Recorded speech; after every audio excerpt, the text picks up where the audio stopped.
banyak bahas di apa ya namanya ya, kalau pas orang lagi japrian atau vikol gitu ya, itu banyak banget yang tanya cara biar menjalankan bisnis NASA dengan mudah. Terus juga kenapa sih banyak banget orang yang selama ini join di NASA kok di tengah jalan malahan mati. Semangatnya itu kok cuma di awal aja, itu kenapa? Gitu ya. Ternyata tahu nggak, setelah dianalisis kayaknya dianalisis, setelah ditelaah, intinya semuanya dari 1, 2, 3, 4, 5 member atau mungkin banyak banget ya, mereka itu ternyata belum punya tujuan yang kuat, belum punya tujuan yang jelas. Makanya menjalankan bisnis NASA-nya asal-asalan, hanya sekedar gabung, taunya ya aku member NASA, udah gitu aja taunya. Kalian di sini coba kalau tanya tujuan kalian gabung di bisnis NASA itu untuk apa? Sambil nunggu yang lain, coba. Soalnya kadang lucu gitu loh, banyak yang nggak punya tujuan akhirnya ngambang kayak yang kuning-kuning ini, kayak yang Mas Tokis pakai.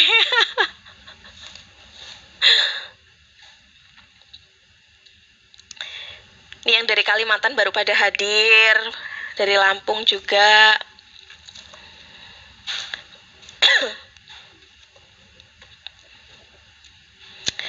Niatnya untuk membangun pasif income, Mak.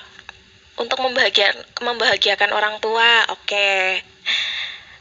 Jadi kalau sesuatu yang sudah memiliki tujuan, pasti mau hambatannya sebesar apapun tetap maju. Kenapa yang di NASA hanya semangat di awal? Karena mungkin mereka tujuannya cuma sekedar yang pertama ikut-ikutan, karena itu NASA, oke aku ikutlah gitu. Terus taunya mereka cuma jualan, NASA itu jualan gitu. Itu aja yang mereka tahu, ya. Dan contoh sesuatu yang memiliki tujuan ya, bedanya gini. Misalkan di sini ada yang kerja. Aku contohin yang kerja di Taiwan ya, contoh Mbak Sarah nih. Kemarin kebetulan aku itu ngobrol sama Mbak Sarah. Mbak Sarah itu kerja di Taiwan. Kenapa Mbak Sarah itu mau ke Taiwan? Jauh-jauh dari Indonesia ke sana itu ngapain? Mau belajar bahasa, mau kursus, terus lagi mau menyiapkan surat-surat yang rempong, terus lagi mungkin menahan rasa takut naik pesawat ya, karena mungkin kan kesana pakai pesawat, nggak mungkin jalan kaki, itu kan butuh perjuangan. Kenapa Mbak Sarah mau pergi dari Cilacap ke Taiwan?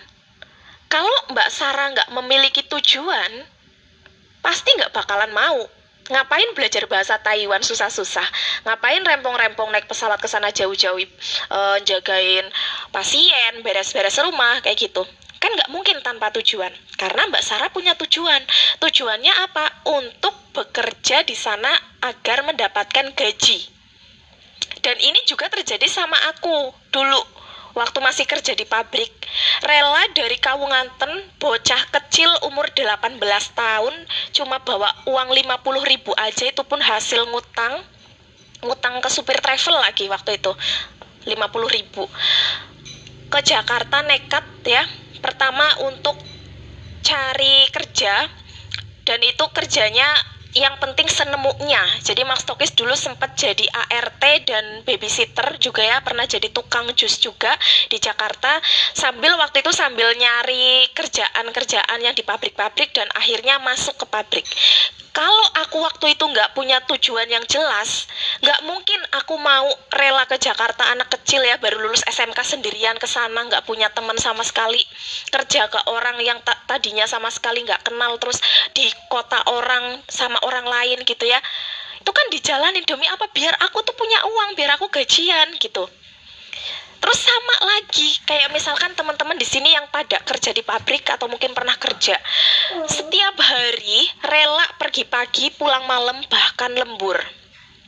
Ya, tetap kerja, berangkat kerja. Demi apa? Demi gajian. Lagi putus cinta sama pacarnya pun, lagi males, lagi mager, hujan. Apa iya waktu misalkan hujan terus aku males kerja, besok aja kerjanya, pasti mikir, oh aku harus pakai jas hujan. Ya kan? Terus misalkan lagi mau berangkat kerja, terus ternyata banyak bocor, apa iya kita langsung lah males lah berangkat kerja, besok aja lah kerjanya, sekarang banyak bocor? Nggak mungkin. Yang kita lakukan apa? Mikir, tambal bannya biar bisa berangkat kerja, biar bisa gajian. Itu kalau orang sudah punya tujuan, hambatan sebesar apapun itu terabas aja, fokusnya ke solusi. Kalau mau mencari masalah, mencari alasan, ada terus gitu loh. Dan itu tolong nanti diterapkan di bisnis nasanya kita. Orang yang belum memiliki tujuan yang jelas di NASA pasti bisnisnya ngambang.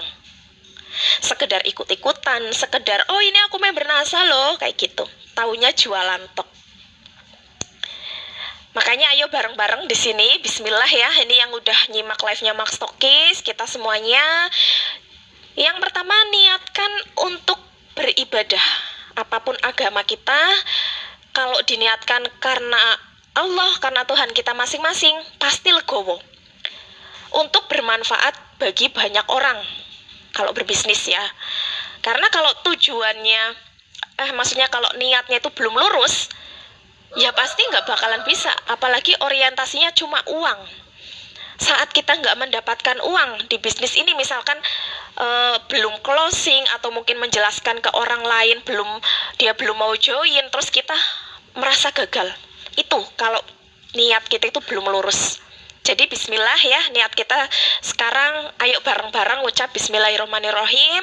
Niat saya di bisnis NASA untuk beribadah, bermanfaat bagi banyak orang. Ya. Ucapkan loh ya, bener-bener ya, bareng-bareng sama Max Tokis ya. Bismillah, saya niat bisnis NASA untuk beribadah, untuk bermanfaat bagi banyak orang. Itu niatnya. Nah sekarang tujuannya. Jadi tujuan di bisnis NASA itu bukan hanya kita jualan, no. Bisnis sekedar jualan nggak di NASA banyak. Jualan kerudung, jualan bakso, jualan seblak, itu jualan. Bisnis konvensional ya. NASA itu bisnis network marketing, bisnis jaringan, bisnis tim, bisnis bareng-bareng, yang menjalankannya itu bareng-bareng, nggak bisa sendirian. Dan di NASA itu ada yang namanya aset ya. Kita sebenarnya di NASA sedang membangun aset, bukan jualan. Jualan hanya faktor tambahan, peluang tambahan. Nah aset di NASA itu kan ada dua, aset jangka pendek sama aset jangka panjang. Jangka pendeknya ini ya dari aktif income. Aktif income-nya dari jualan. Saat kita jualan dapat keuntungan, nah itu aset jangka pendeknya. Hanya didapatkan saat itu tok. Nah yang satu lagi nih, yang benar-benar harus ditekunin. Apa itu? Aset jangka panjang. Pasif income-nya. Bonus bulanannya, jaringan yang semakin berkembang, tim yang semakin banyak, itu asetnya kita. Kenapa kita harus membesarkan aset yang ini daripada yang ini gitu, daripada yang aktif income? Karena kita itu harus memikirkan masa tua kita nanti. Karena bisnis sekedar jualan saja itu nggak bakalan bisa menjamin masa tua kita, nggak bisa diwariskan. Tapi kalau kita fokusnya ke pasif income nih ya, yang akan berlaku selamanya, itu kita akan mendapatkan kebebasan waktu dan finansial.